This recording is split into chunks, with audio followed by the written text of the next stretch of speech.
Hello, how you all doing?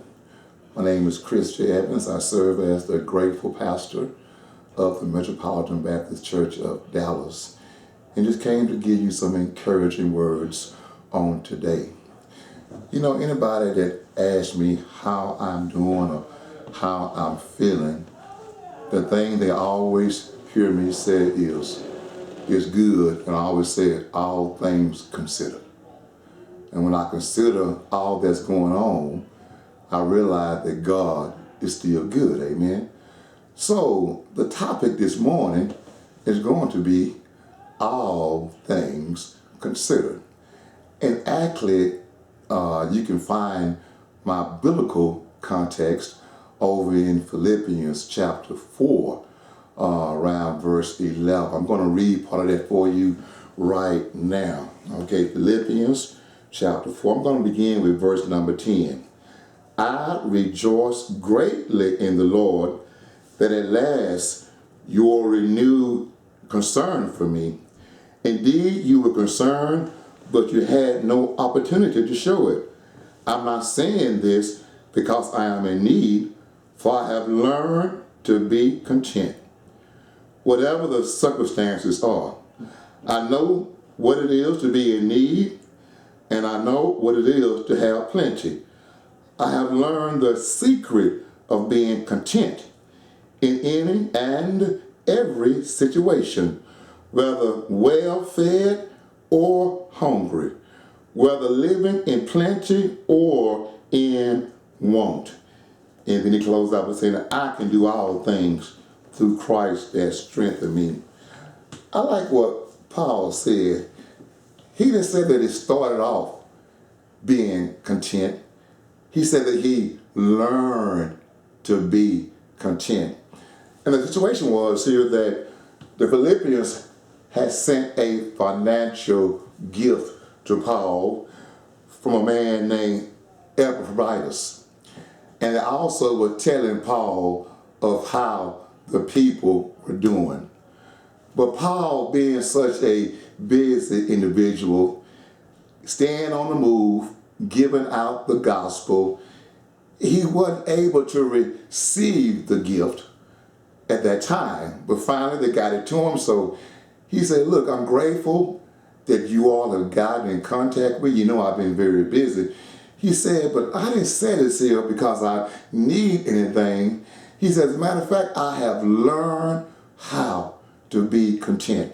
So when I said all things considered, there's a lot that we all should consider also. You know, a lot of us, we have some ups and downs in our lives. We have some changes, we have some turnarounds, we have some highs, and we have some lows. But through it all, we must learn to be content.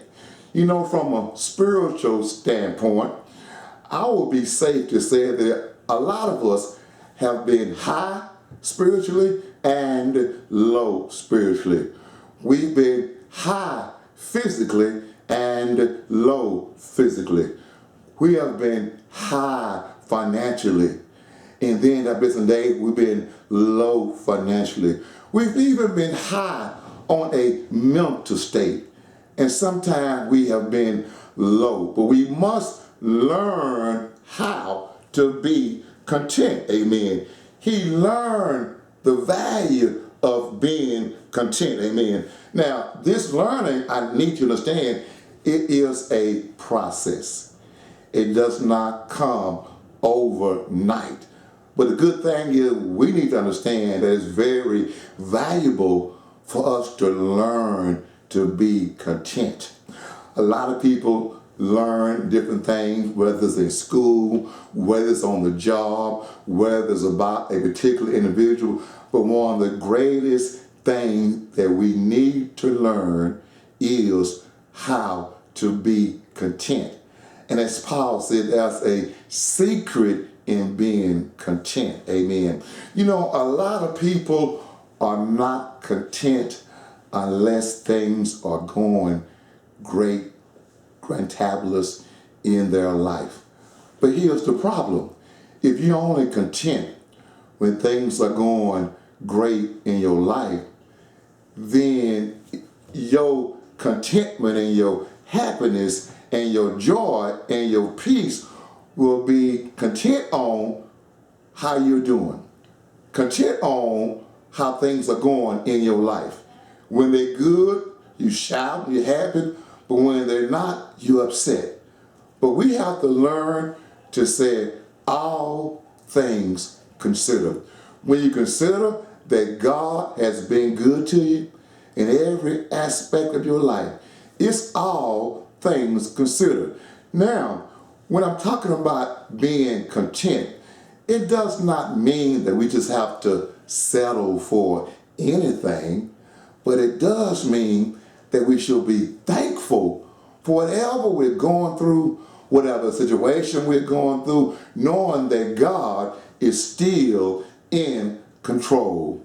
You know, the truth is, we can accept the fact and live in the fact to learn how to be content and take advantage of that powerful blessing, that powerful spirit of learning to be content, or we can choose not to. And the choice is ours. I will close by saying what David said. David had a contented spirit. He said, I will magnify the Lord at all times. His praises shall continue to be in my mouth. So the next time somebody asks you how you doing or how things are going, you can just say, all things considered, I'm doing well. I am blessed by the Lord. May God continue to bless you abundantly, exceedingly, and above all that you can ever imagine.